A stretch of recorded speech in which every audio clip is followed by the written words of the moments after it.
Добре дојдовте во студио, господине Црвенковски, лидерот на СДСМ Бранко Црвенковски е гостин.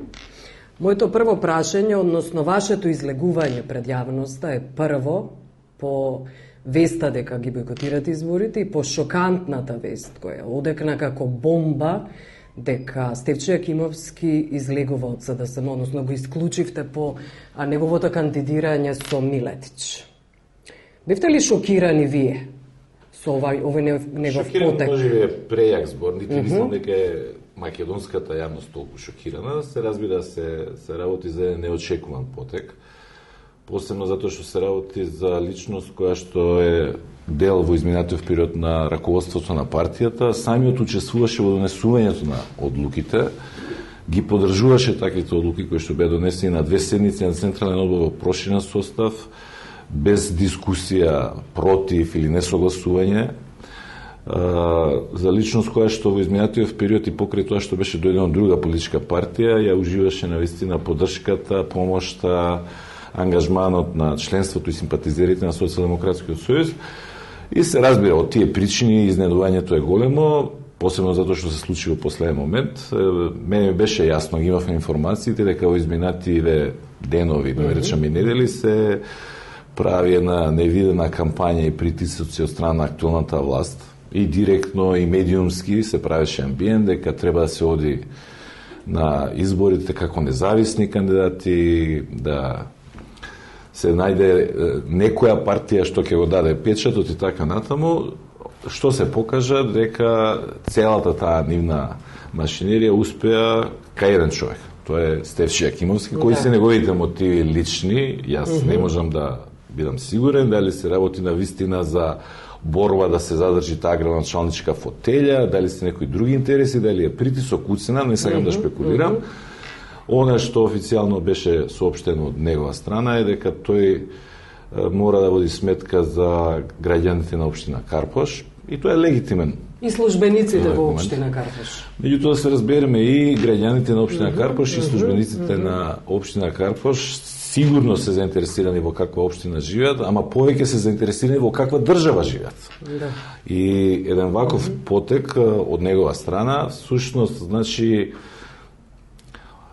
велепредавство, како што рече партијата? Не рече велепредавство, али е предавство, да, во секој случај, значи, во еден сериозен момент, тежок момент, не само за партијата, туку и за државата во целина, се покажа дека неговата точка на топење е ниска, за разлика од сите останати. Јас сум горд што сите останати кандидати за градоначалници, што сите пратеници во Собранието на Република Македонија ги подпиша и ги депонира своите оставки, и дека ќе сите превладеа чувството дека во овој момент треба сите лични работи се стават на страна, дека се работи за национален државен интерес од највисок приоритет, и дека на крајот на криштата, за да се остварат такви работи, понекогаш е потребно и само жртвување. Добро. Тој вели дека бил против бојкотот, тоа се неговите зборови. И денеска има еден медиум, провладен медиум, дека имало закани за заплашување од ваша страна кон Стефчо Јакимовски. Видов, тоа не е провладен, тоа е владен. Медиум кој што, и не само тој, има и некои други, кои што се шпекулираат не само во врска со овој случај, него генерално, затоа се и измислени и создадени. Значи, никакви закани, никакви притисоци. Имавме разговор, точно во саботата навечер. И рече дека е за бојкот? Не, тој тогаш веќе собираше потписи, односно не е потписи, него ја правеше листата за советници, веќе му беше поземен печатот од Српска напредна странка, што е уште еден парадокс и така натаму. Која добив таа информација, се сретнавме во кафич пред народ, разговаравме, рече дека уште ќе размисли, меѓутоа во минута од 12 ја поднесе листата. Жалам за тоа што се случува, мислам дека Стефчо Јакимовски направи нешто со што ќе се срами цел живот. Велите ли дека е политички мртов? Не, ја никого не прогласувам ни за политички жив, ни за политички мртов. Јас само сакам да кажам дека во една ваква изоштрена политичка ситуација во државата, каде што се работи за нешто многу крупно значено. Значи, да не заборавиме. Власта се обидува тоа да се заборавиме, ама ние не смееме да ја дозволиме. Дека целата оваа криза отпочна со случувањата на 24 декември, дека се прекрши уставот, законот, деловникот, дека со полиција беа претепани и избркани пратеници и новинари, дека е загрозена демократијата и темелите на правната држава и дека ако тоа помине несанкционирано, без да се соочи со одговорност оној кој што тоа го нарача, тогаш не пратеници во собранието, кој знае што може да им се случува на обични граѓани ширум земјава, каде да ја побараат својата правда. Во каква тоа ние држава ќе живееме или веќе живееме и дали демократијата е нешто за што вреди да се бориме или не. Ние оценивме, не само како Социјалдемократски сојуз, Сојуз за едината. Ја морам да искажам и мојата почит кон партиите што се дел од Сојузот за едината. Фијат Цановски, како го коментирате неговиот потек? Фијат Цановски вчера даде на изјава, сам го искоментира својот потек, дека останува во коалицијата, неговата оставка и оставките на неговите пратеници се депонирани и нема повлекување, дека само во една општина се случи. И тоа е во ред според вас? Па не е во ред. Меѓутоа, на крајот на криштата, ние можеме како Социјалдемократски сојуз да водиме сметка за она што го прават членовите на Социјалдемократскиот сојуз. Милетич даде една вака свесен за штетата. Не само тоа, тука со позајмувањето на печатите и така натаму, тешко е да се повери дека тоа така некако наивно изгледало или се одиграло. Тоа е една дополнителна работа, мислам, ја имам респект спрема сите партии, меѓутоа да се нафатиш дури по цена со позајмен печат, шверцерски, да станеш кандидат, е нешто со што ќе мора Стефче Јакимовски да живее цел живот. И мислам дека е нешто од што ќе се срами тој и неговото семејство. Дали се гласаше одлуката за бојкот на Централниот? Во два наврати. Значи, ние имавме една прва седница на Централниот одбор во проширен состав заедно со пратеничката. Да, и во двата наврати. Затоа што има информации дека сте донеле во најтесното раководство. Во два наврати, она што во јавноста, ако се сеќавате, одеше како мини конгрес. Иако тоа не е статутарен израз, зашто мини конгрес беше Централниот одбор, претседателите на сите општински партиски организации, пратениците, актуелните градоначалници и кандидати за градоначалници. Таа одлука се донесе едногласно, со гласење, и уште една седница на Централниот одбор имавме, каде што повторно, имајќи во предвид новите моменти, се разгледа и се потврди таа одлука, и на крајот на играта се покажа дека сите оние најави, шпекулации во јавноста, пласирани од страна на власта и незините медиумски мегафони, дека се работи за блеф, за празна закана, дека тогаш кога ќе дојде личниот интерес на кандидатите или на пратениците, ќе заборават што е политички став и ќе заборават приказната за национални и државни интереси. Помина 16-ти, велам, освен Стефче Јакимовски, нема ни еден член на Социјалдемократскиот сојуз кој што не ја испочитува таа. И не очекувате понатаму некој го сврти грб? Не, ја очекувам нешто сосема друго. Ја очекувам дополнителен елан, ентузијазам, волја после ова што се случи, или да речеме во оваа нова фаза после 16 февруари, посебно затоа што во петокот, пред истекот на рокот, од наша страна беше даден еден апсолутно флексибилен предлог, значи конструктивен предлог. Сакам да кажам дека во изминатите 20 дена имаше разговори, контакти на некои нивоа, имаше иницијативи, предлози што беа ставани на маса. На онаа пресконференција реков, заради превземените обврски и коректниот однос нема да споменувам кој и какви предлози даваше. Меѓутоа беа добронамерни. Сите до еден, до последен беа одбиени од Никола Груевски од ВМРО-ДПМН, и јас се решив во петокот да го дадам јавно оној последниот предлог, за да се види дека не е точно дека некој од страна на Социјалдемократскиот сојуз или Сојузот за едина тера инает, е бескомпромисен, дека намерно сака продлабочување на кризата. Предлогот да одиме на локални избори, значи да учествуваме на локални избори, да се вратиме во парламентот. И ако на локалните избори, значи не ние, ако на локалните избори граѓаните со својот глас одлучат и дадат поголема подршка на опозиционата листа отколку на листата на ВМРО-ДПМН, тогаш да има предвремени парламентарни избори. Да, референдум да биде, да. Добро. Видовте дека и тоа се одби, дури без да се обмисли, анализира него во рок од половина час, значи промптно. Јасно е дека продлабочувањето на кризата, свесно или несвесно, е резултат на позициите на Груевски и на ВМРО-ДПМН. Добро. Говорите за понуди. Ајде околу понудите на меѓународната заедница. Кои беа точно, прецизно понудите на Филе, на Санино? Значи, јас веќе реков претходно, бидејќи еден од договорите кои што се направи од самиот почеток беше што и да се разговара да биде на едно дискретно ниво, значи тој збор го дадовме и тој збор го одржавме. Имаше повеќе предлози, кои што на еден или на друг начин се обидува да најдат некакво средиште и ќе значи излез од политичката криза. Ќе повторам уште еднаш, буквално до последниот сите беа одбиени од страна Никола Груевски, некои веднаш кога ќе беа ставени на масата, некои јавно преку пресконференции, односно изјави давање на некои промоции на кандидати за градоначалници. А вие се им прифативте? Во главном предлозите кои што пред него беа ставени веќе беа прифатени од наша страна. Добро. Впрочем, можете, пак ќе речам, погледнете го оној предлог што го дадовме во петокот, погледнете на колку е конструктивен и флексибилен и можете замислите каков пристап ние сме имале во целиот. Тогаш како го коментирате фактот дека меѓународната заедница зад вас не застана, за СДСМ, околу инцидентот црниот понеделник? Околу бојкотот? Ја мислам дека ние имаме посебни погрешни перцепции дека за меѓународната заедница и што значи формулацијата да застане зад некого нешто. Изедначија дека вината околу бојкотот, околу на парламентот, околу инцидентот. Верете. Значи прво не изедначија. Добро. Меѓутоа исто така во повеќе наврати беше кажано дека во оваа држава одговорност да се надмине кризата има опозицијата, меѓутоа најголемата одговорност и припаѓа на власта. Втора работа.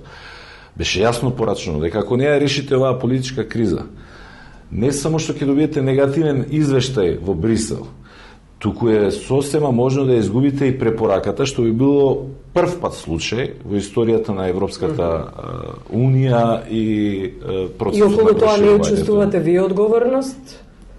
Па видите, не наредив ја тепање на пратениците во парламентот. Нити пак терање и бркање со сила на новинарите. Не го донесовме ние буџетот спротивно на уставот и деловникот и законот, тоа го направи актуелната власт. И ако сакате да одиме пошироко, не е опозицијата виновникот зашто Македонија спадна на дното, на пример, на листата на Репортери без граници за само 3-4 години, зашто во извештајот на Amnesty International и Стейт департментот сме обележени како земја во која што има политички затвореници. Не може тоа, за тоа опозицијата да биде одговорна и виновна, туку оној што е на власт и чии политики се спроведуваат. Ако има одговорност кај опозицијата, ја тоа сум го кажал и порано, и еве се јавно ќе го повторам, е што порано во некои претходни ситуации не одигравме по-цврсто, по-решително, туку во име на некаква конструктивност. И секогаш заради самитот на НАТО, заради самитот на ЕУ, а тие самити се одржуваат на секои 6 месеци, едноставно да не ги загрозиме интересите на државата и така натаму, преоѓавме преку некои работи. Во Македонија се затворија телевизии, се затворија печатени медиуми, се бркаа новинари, лидери на партии во политички монтирани процеси беа осудени. Да, околу преговорите, ако се изгубат, заради што ќе биде? Заради овие работи или заради бојкотот на парламентот, на изборите? Па нема, зашто има бојкот на парламентот и на изборите? Ние немаме намера да даваме легитимитет на власт што ја руши демократијата и правната држава, која што се однесува насилнички инсталира партиско-полициски режим. Ако ние се однесуваме како ништо не се случило, се вратиме во парламентот, например, како вели Груевски, вратите се го продолжиме диалогот кај што застана со претепување на пратениците, таму треба го продолжиме. Ако учествуваме на локалните избори без договор како да излеземе од оваа политичка криза, ние стануваме соучесници на овој режим, затоа што го легитимираме и создаваме привид дека е нормално, се е нормално во државата, а не е нормално во државата. Добро. Има доста критичари околу вашиот став на СДСМ генерално. Едни од нив се и новинари и политички аналитичари кои денови ви излегуваат, но и Ѓорѓе Спасов, проминентен член на влијателен на СДСМ, во колумна вели дека Потребно е сепак да нема бойкот на локалните избори заради тоа што треба да се легитимираат за разлика од собранието. Централната власт е различно од локалните. Јас ги почитувам ставовите на политичките аналитичари и на новинарите, се разбира. И на членовите како спасно. И па добро, он повеќе тоа го кажува како политички аналитичар. Добро. И уважувам дека има аргументи. Значи, ќе повторам, една од најтешките одлуки што сме ги донесли како партија беше оваа што ја донесовме. Знаеме дека ќе има последици и за Социјалдемократскиот сојуз и за сите партии. Какви последици може да има за Социјалдемократскиот сојуз прво? Партиите постојат, меѓу другото, за да излезат на избори и да се легитимираат, да ја добијат поддршката на граѓаните. Без сомнение на овие локални избори Социјалдемократскиот сојуз ќе освоеше голем број на општини, имаше своји градоначалници, своја локална власт. Вака на послужарник му ја давате власта на Груевски. Не, вака на послужарник ја заоштруваме политичката битка против Никола Груевски. Ќе радикализирате протестите на улица, например? Ние отпорот и ќе го интензивираме и ќе го радикализираме. Како? Што значи тоа радикализирање на? Ако ме прашувате дали ги употребуваме насилни средства, поти све другото, како треба да ги опишувам, митинзи, протести, маршови, блокади на сообраќајници, блокади на мостови. Ќе го правите. Ќе го правиме и понатаму. Ќе го правиме и понатаму. Ќе биде се почесто, ќе биде се посилно до постигнувањето на целта. На крајот на криштата, прашањето на враќање на демократијата во оваа држава и владењето на правото е прашање не на СДСМ или на една политичка партија. Белким на 2 милиона луѓе им е битно да живеат во една таква држава. И да ве подсетам, сите прогнози на актуелната власт и на аналитичари одредени беа дека ние можеме да издржиме до Нова година, до Божјик, ладно е, студено е, снег има, дожд има, ги се сеќавам на изразите ке се издува енергијата, ке клапнат и така натаму. Еве, проаѓаат вториот месец, интензитетот на протестите не се намалува, луѓето им е студено, ама не попуштаат, бројката на луѓе, во зависност од карактерот на протестот што го организираме, станува се посилен и помоќен и на крајот на криштата. Вакви цели не се постигнуваат без спремност и да се жртвува нешто. Ако веќе ме прашувате, да речеме, која е загубата со локалните избори? Социјалдемократскиот сојуз не е политичка партија која носи одговорност пред се за 100 или 200 луѓе, кои што, на пример, ќе добија функции на локалните избори. Не, прашам за функции. Колку граѓани ќе изгубат? Па граѓаните најмногу губат ако живеат во недемократска држава, во држава без перспектива, во држава во која што се плашат на телефон да зборат, во држава во која што е невработеноста се поголема, сиромаштијата се поголема, во држава во која што се владее со лаги и измислици. Тоа е најголемиот зијан или пораз на граѓаните. Тоа треба да се смени. Ако е тоа највисокиот приоритет, тоа дајте да ја дефинираме политиката и ние тоа го правиме да се постигне таа цел, а не да глумиме конструктивност. И 2 години, добро се извинувам, 2 години ќе чекате да дојдете до власт? Толку колку што ќе треба да се сруши овој режим. Во Србија чекаат 10 години Што може за тоа време да се Јас прво тврдам дека нема биде 2 години, ќе биде многу пократко. Ќе има предвремени? Па ќе мора да има. Ќе мора да има затоа што едноставно имате еднопартиска локална власт и ќе имате еднопартиски парламент во држава во 2013 година која што претендира дека е европска држава. Европска нормална држава. Јас само, ако дозволите, на мала илустрација. Кога би биле ние нормална демократска држава, се друго да е потаман. Само измената на деловникот на собранието, како што се случи, без опозиција, без претходна дебата, измени кои што ќе важат за едни закони, а за други закони нема да важат. Измени со кои што се уредува процедурата за менување на устав, што е недозволиво. Че само тоа ќе беше невиден скандал. Во каква држава живееме, покажува тоа што тоа не изгледа мала работа. И дури да не беа предупредувањето од Европската комисија што всушност се случува околу деловникот, прашање и дали делот, медиумите тоа ќе го одбележи или ќе го регистрира. Очекувате ли бојкот на граѓаните на изборите? Тоа веројатно вие ние ќе ги повикаме на бојкот на локалните. Очекувам. Ние не се бориме за своите лични интереси. Пратениците се откажуваат од екзистенцијата, поднесуваат оставки од парламентот. Кандидати за градоначалници и во оние општини каде што сигурно ќе победевме, се откажуваат од тоа. Значи, ако имало некогаш период во кој што членовите на Социјалдемократскиот сојуз поднесуваат и лична жртва во име на остварување некакви национални државни. Први се ти политичарите што треба да се жртвуваат. Така е, ме прашувате за народ. Така е. Добро. Немате ниту еден партнер од албанските партии. Како тоа го толкувате? Изолиран сте и од нив. Не знам што прозначи партнер во опозиција. Зошто да немате партија, имате сојуз за едината си на етничката припадност. Во рете, ние се обидовме и тоа да го направиме, меѓутоа до сега во овие 20 години парламентарна демократија, партнерствата помеѓу партиите на етничките македонци и албанци се случува за формирање на влада. За жал. Ние направивме еден обид од наша страна, знаете, со ДП и денеска не ми е јасно заради кои причини или мотиви. Тоа беше откажано, остануваме отворени за соработка и со албанските политички субјекти. Добро. Ајде околу името ве молам и обвинувањата, стари се веќе обвинувањата од ВМРО, но добро, не се стари, сега има па ептенови.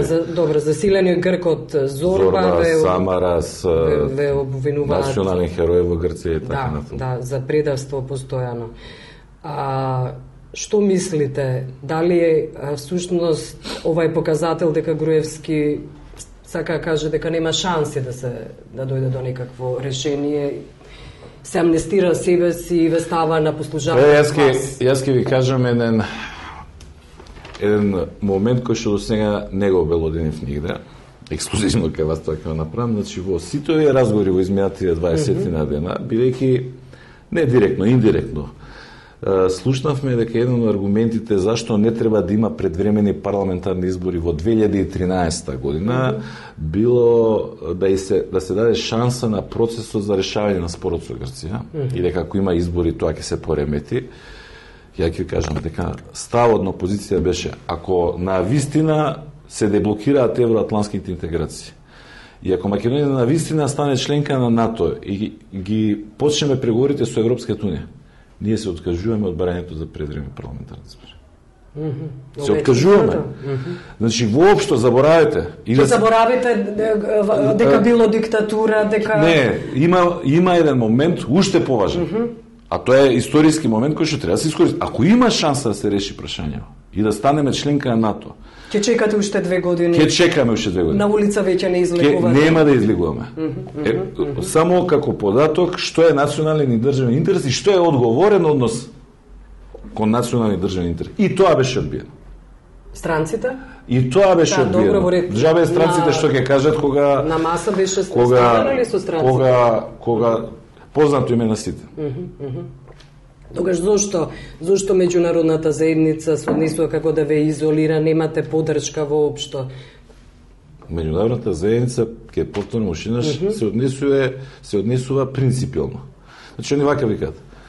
Ова е ваш проблем, ние не можеме да преговараме место вас. Најдете излез од политичката криза. Во спротивно, заборавете на Европа, на Европската унија и НАТО. И Груевски, пазите, ја разбирам дека опозицијата носи одговорност. Меѓутоа, во секоја нормална држава, власта е најодговорна. Премиерот е најодговорниот за состојбите во државата и за еднината. Но ако е неодговорен, како што велите Груевски, треба да се смени. Не можеме го направиме, да го преваспитаме, да го направиме одговорен. Него треба да се смени, затоа што 20 дена го слушате, секој втори ден излегува. Само може да се смени. Така е. Секој втори ден излегува во јавноста, тој не говори за штетата што ќе се направи на државата. Тој вака вика, ќе има огромна штета и затоа ќе биде крива опозицијата.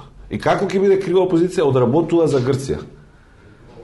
Значи, прво не сакам да говорам за ниското ниво на квалификации, навреди, дисквалификации што доаѓа од таа страна. Зошто, например, не направивте ваков план да преземете локалната власт, да одите на локални избори, Чекор по чекор одите подоцна. Чекор по чекор 5 години преземате се случува обратното. Чекор по чекор се инсталира партиско-полициска држава. Чекор по чекор, А1 го затворија. Чекор по чекор, А2 го затворија. Чекор по чекор, не знам, весниците се затворија. Љубе Бошковски е чекор по чекор 5,5 години во затвор. Пред 5 јуни рековме, ако нема измени на изборниот закон, согласно препораките на ОПСИ и ОДИХР, нема да одиме. Груевски века, ништо не ви прифаќам. Ништо не ви прифаќам. Чекор по чекор, заради конструктивниот пристап од наша страна, отидовме на избори на 5 јуни. Тој пристап од наша страна, чекор по чекор, и водете сметка што е национален и државен интерес, Груевски го сваќа како зелено светло да продолжи со неговите погубни политики. Не го сваќа тоа или не го разбира како нешто што заради што треба да ги коригира политиките, туку го сваќа како слабост и како охрабрување дека може да прави што сака во оваа земја. Затоа велам, конструктивниот пристап во име на повисоки цели, одењето чекор по чекор во име на повисоки цели, на крајот резултира со инсталирање на тоталитарен режим во Република Македонија. Ние повеќе тоа нема го толерираме. И против тоа ќе се бориме. Добро. И на крај рековте дека не барате нов мандат на Конгресот на СДСМ, така? Така. Да. Ако се ве предложат тоа, што ќе се случи, тоа не доаѓа во предвид? Значи, ќе одбиете предлог? Значи, по не знам кој пат. Добро. И тука не обвинувам вас новинарите што исти прашања ги добивам по 100 пати. Може би ќе добиеме различен одговор. Не обвинувам вас, бидејќи таква атмосфера е направена од страна на Груевски, ВМРО, ДПМН. Значи, 7 години човекот има целата власт во државата, секој ден за се му е крив Бранко Црвенковски. А велите дека подлегнуваме на неговото влијание е огромно. Не, таква атмосфера се прави. Но новинарството подразбира тешки прашања. Апсолутно. Не ми е мене тешко. Не се нарачани прашањата никога. Да.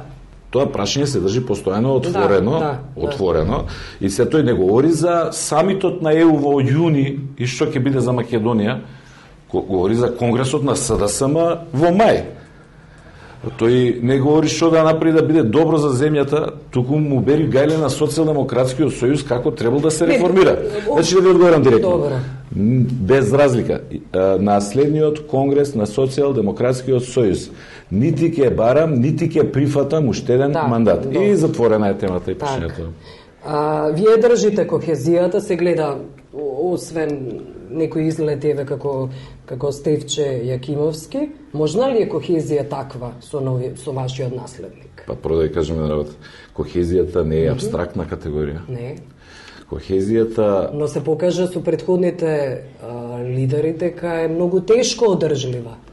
Кохезијата која што сега е посилна од било кога во партијата, меѓу другото е резултат на дефинираните цели за кои што се залагаме. Луѓето чувствуваат дека се залагаме за вистинска работа, дека е правдата на наша страна. Значи, прв пат ние отворено велиме, ништо за себе не бараме. Оставки поднесуваме, не се кандидираме. Да. Се бориме за нешто што е многу поважно за 2 милиона луѓе. Тоа е причината зашто постои кохезија. А инаку само да ви одговорам, во Социјалдемократскиот сојуз постојат повеќе личности кои што се изградени како политичари со свој авторитет, со свој дигнитет, за кои што сум убеден дека може да ја преземат одговорноста за да ја водат партијата во наредниот период. Најдобриот од нив? Најдобриот од нив ќе си каже Конгресот. Инаку... Вас ве прашувам. Веројатно имате... Не одиме по наследно право. Не знам. Не. Круната не... Не, Демократска партија сме, ќе си има кандидати, ќе си гласаат и така. Добро, јас благодарам за интервјуто. Благодарам ја на вас.